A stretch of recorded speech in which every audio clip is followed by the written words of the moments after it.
Hello friends, welcome to my channel Edu Colours. आज हम प्राचीन भारत का भाग 2 पढ़ेंगे।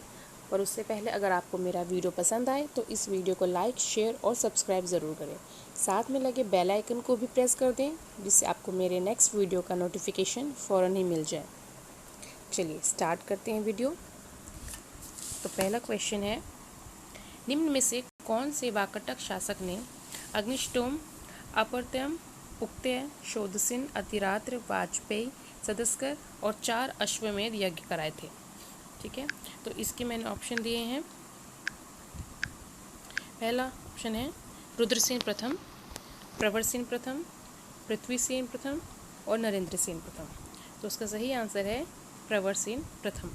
ठीक है, वाकाटक शासकों में सबसे महान उच्च कोटि का जो शासक था वो प्रवरसेन प्रथम था, सबसे महानतम शासक था। और बाकी जो जितने मैंने ऑप्शन दिए हैं ये भी वाकाटक शासक ही हैं।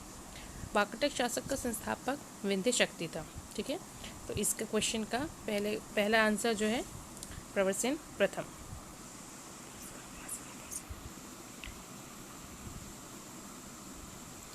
नेक्स्ट क्वेश्चन पे आते हैं। हड़प्पा सभ्यता की मोहरों पर सबसे अधिक किसका अंकन मिलता है? तो हड़प्पा सभ्यता की मोहरों पर सबसे ज़्यादा अंकन मिलता है एक श्रृंगी पशु का। इसका मतलब है कि एक सींग वाला पशु।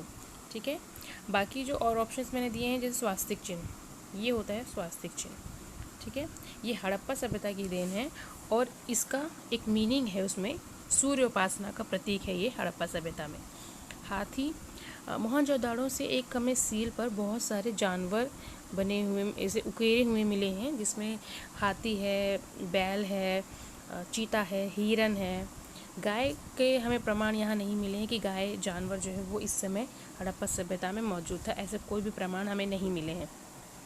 लोहे के प्रमाण भी नहीं मिले हैं हमें इस समय, मंदिर के प्रमाण भी नहीं मिले हैं, ना ही किसी राजा के प्रमाण मिले और ना ही किसी तलवार, ऐसी धातु किसी तलवार का प्रयोग होता था, ऐसे भी किसी तरह के प्रमाण हमें नहीं मिले हैं। ठीक है, अगले क्वेश्चन पे आते हैं। सिंधु घाटी का अंतिम दक्षिणी भाग कौन सा है? लोथल, सुरकोदा, दाइमाबाद या धौलावीरा? तो इसका सही आंसर है दाइमाबाद। ठीक है, महाराष्ट्र के अहमदनगर जिले में गोदावरी नदी की एक सहायक नदी है प्रवरा नदी, उसके तट पर ये दाइमाबाद स्थित है। लोथल और सुरकोदा जो है ये पोर्ट थे सिंधु घाटी सभ्यता के। स्पेशली लोथल जो है इसके ऊपर काफ़ी क्वेश्चन आते हैं, ये एक इम्पोर्टेंट साइट है। धौलावीरा जो है वो गुजरात के कच्छ जिले में है और ये सिंधु घाटी सभ्यता का चौथा सबसे बड़ा एरिया वाइज प्लेस है। हड़प्पा, मोहनजोदड़ो, गनवेरीवाला के बाद ये धौलावीरा 4th नंबर पे आता है। Okay, next question. जैन धर्म में प्रथम तीर्थंकर कौन थे? तो जैन धर्म के प्रथम तीर्थंकर थे ऋषभदेव। ऋषभदेव जो प्रथम थे, इन्हें आदिनाथ भी बोला जाता है। पार्श्वनाथ जो है वो 23वें नंबर पे थे, महावीर 24वें नंबर पे और अरिष्टनेमी 22वें नंबर के तीर्थंकर थे। सबसे ज़्यादा जिन्हें हम कहें कि जिन्होंने जैन धर्म को आगे लेके गए या जिनके प्रभाव से लोग जैन धर्म में सम्मिलित हुए, तो वो थे वर्धमान महावीर, जिनकी वजह से जैन धर्म जो है वो आगे और फला फूला और बहुत सारे शासकों ने जैन धर्म को अपनाया भी था। अगले क्वेश्चन पे आते हैं। ये कथन किसने कहा था कि चंद्रगुप्त मौर्य ने 6 लाख सेना के द्वारा संपूर्ण भारत को रौंद डाला था? तो ये कथन कहा था प्लूटार्क ने। ठीक है, ये स्टेटमेंट जो है प्लूटार्क ने दिया था। मेगास्थनीज मौर्य साम्राज्य को जानने के लिए इन्होंने किताब लिखी थी इंडिका। वेरी इंपॉर्टेंट किताब है, बहुत इंपॉर्टेंट किताब है ये। और इस किताब में हमें ये पता चलता है कि जैसे मेगास्थनीज ने लिखा है कि भारत की जो जनता है वो काफ़ी सुखी थी, यहाँ पर दास प्रथा नहीं थी, यहाँ पर 7 जातियाँ विद्यमान थीं। इस तरह की बातें हमें मौर्य साम्राज्य में मिलती हैं। जस्टिन ने लिखा है कि चंद्रगुप्त मौर्य जो उसकी सेना थी वो एक डाकुओं की सेना थी, तो कुछ ज़्यादा अच्छा उन्होंने चंद्रगुप्त मौर्य के बारे में नहीं लिखा है। चाणक्य, जिनको हम कौटिल्य भी कहते हैं, विष्णुगुप्त भी कहते हैं, चाणक्य ने ही चंद्रगुप्त मौर्य को सत्ता में लेके आए थे। घनानंद को हराने की जो एक नीति थी उनकी, वो चंद्रगुप्त मौर्य को उन्होंने सिखाई। इनकी किताब है अर्थशास्त्र। इस किताब में इकोनॉमिक्स के बारे में नहीं है, इस किताब में राजनीति के बारे में है, पॉलिटिक्स बेस है ये किताब। और इसमें ये बताया गया है कि किस तरीके से राजा को शासन करना चाहिए और अपनी प्रजा को खुश रखना चाहिए। ठीक है, नेक्स्ट क्वेश्चन पे आते हैं।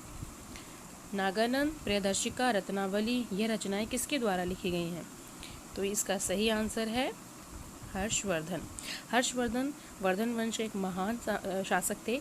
सिर्फ एक महान साम्राज्य को संभालने की जिम्मेदारी इनके ऊपर नहीं थी, ये एक अच्छे साहित्यकार भी थे।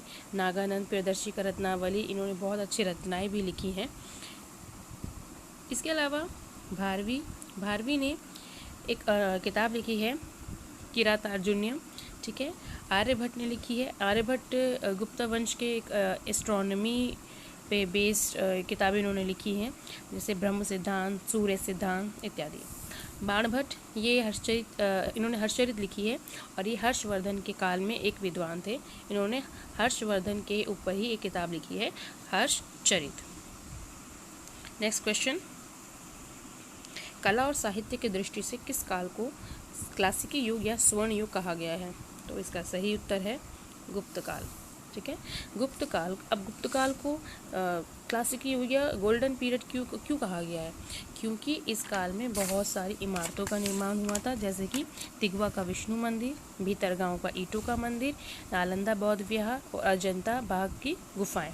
ठीक है, इनसे रिलेटेड बहुत क्वेश्चंस आते हैं। इसके अलावा इस काल में साहित्य की रचनाएं भी हुई थी, जैसे कि मैंने बताया आपको आर्यभट्ट के बारे में, भारवी के बारे में, कालिदास जिन्होंने बहुत अच्छी किताबें लिखी, मालविका अग्निमित्रम, अभिज्ञान शाकुंतलम, मेघदूत, बहुत सारी किताबें लिखी। तो इस काल में ये सारी रचनाएं का किया गया। नेक्स्ट क्वेश्चन पे आते हैं। पांड्य साम्राज्य की राजधानी क्या थी? तो इसका सही उत्तर है मदुरै। पांड्य साम्राज्य की राजधानी थी मदुरै। ठीक है, 20 का आंसर है। कांचीपुरम पल्लवों की राजधानी थी। ठीक है, पुहार जो है वो चोलास का एक पोर्ट था। ठीक है, यहाँ से वो अपने सामुद्रिक व्यापारों की गतिविधियों पर नज़र रखते थे। पुहार के ऊपर बहुत क्वेश्चंस आते हैं। और मुजरिस, ये जो मुजरिस है इसके ऊपर बहुत क्वेश्चन आते हैं, क्योंकि ये चेर बंदरगाह था। ये अगर हम साउथ इंडिया के कुछ पार्ट को देखें तो मुजरिस जो है वो इस साइड केरल की साइड में आता है, प्रेजेंट टाइम के केरल पे, और पुहार जो है वो प्रेजेंट टाइम के तमिलनाडु को कवर करता है। ओके, नेक्स्ट क्वेश्चन, नाट्य शास्त्र के रचयिता कौन थे? नाट्य शास्त्र के रचयिता थे भरत मुनि। ठीक है, भरत मुनि ने नाट्य शास्त्र मतलब नाट्य मतलब नाटक, डांस, कला। ठीक है, तो इन्होंने इसके ऊपर बेस्ड किताब लिखी थी, जिसमें इन्होंने बताया कि डांस के क्या क्या पोस्चर होते हैं, क्या मुद्राएं होती हैं, कैसा मेकअप होना चाहिए, डांस फॉर्म किस किस तरह के हैं। तो ये सारी चीज़ें इन्होंने अपनी इस किताब में लिखी थी। अश्वघोष कनिष्क के काल में एक विद्वान थे और इन्होंने किताब लिखी थी बुद्ध चरित, वेरी इंपॉर्टेंट बुक। चरक ये भी कनिष्क के काल में थे और ये चिकित्सक थे, और इन्होंने जो किताब लिखी थी वो थी चरक संहिता। ठीक है दोस्तों, ओके। कालिदास ने गुप्त काल के ये एक महान रचयिता है। इन्होंने मालविका अग्निमित्रम, रघुवंशम, मेघदूत, ऋतुसंहार, अभिज्ञान शाकुंतलम जैसी अनेक किताबें लिखी और एक महान विद्वान थे ये। तो फ्रेंड्स, अगले क्वेश्चन पे आते हैं। वैदिक संस्कृति में उर्वरा शब्द का क्या अर्थ है?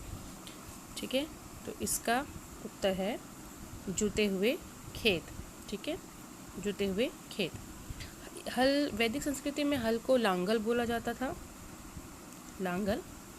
गोबर की खाद को करीश, और अनाज नापने वाला जो यंत्र था उसको उर्दूर बोला जाता था। ठीक है, तो ये वैदिक संस्कृति में जो शब्द प्रचलित थे उनके बारे में बताया मैंने आपको। तो फ्रेंड्स, यहाँ पे हमारा ये वीडियो समाप्त होता है।